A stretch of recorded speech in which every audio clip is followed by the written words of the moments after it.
जानिबा महाप्रभुंकर पत्नींक विषय रे। महाप्रभुंकर केतोटी पत्नी कहिले? महाप्रभुंकर दुईटी पत्नी आ से पत्नी माने हेउचंती श्रीदेवी आ भूदेवी। श्रीदेवी हेउचंती महालक्ष्मी, हेले भूदेवी किए? आसंतु जानिमा आज सेई मां भूदेवींक संपर्क रे।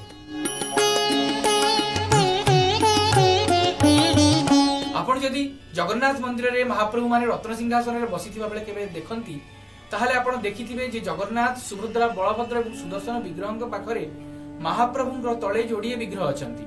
गोटी हेउचंती भूदेवी आ जने हेउचंती श्रीदेवी। श्रीदेवी हेउचंती महालक्ष्मी एवं भूदेवी हेउचंती विश्वधात्री। किंतु गोटे भ्रांति आम मन सृष्टि होईची जे महाप्रभुंकर जोड़िए पत्नी जने लक्ष्मी और जने सरस्वती। भूदेवी सरस्वती नुहंती, कारण ए जो विग्रह आपण माने श्रीमंदिर भितरे महाप्रभुंकर पाद तळे देखंती ए होचंती द्विभुज रौप्य प्रतिमा। रूपारे तयारी हितिबा मां भूदेवींक प्रतिमा।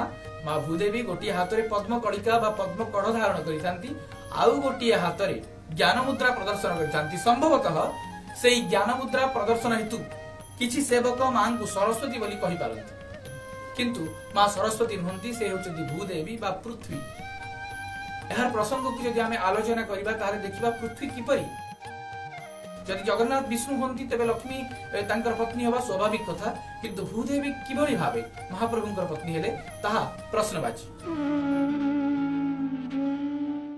ए कथा को जानिबा पई जदि आमे पुराण को अनुशीलन करिबा तेबे आमे वराह अवतार रो कथा को मन पकेइबा पड़िबो।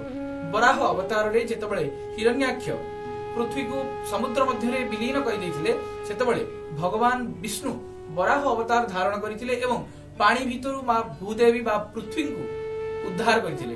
तेणु करी मां भूदेवी हेउछंती महाप्रभुंकर पत्नी, आ एते बड़ विश्व नियंता जगन्नाथ महाप्रभुंकर पत्नी पृथ्वी होबा मध्ये स्वाभाविक, कारण प्रकृति आ पुरुष एई दुईटी को नेई हम समाज संचालित हुए।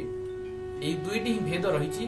प्रकृति हेउछंती मां भूदेवी एवं पुरुष हेउछंती जगन्नाथ महाप्रभु। एबे जानिले तो महाप्रभुंकर द्वितीय पत्नींक संपर्क रे मां भूदेवींक संपर्क रे।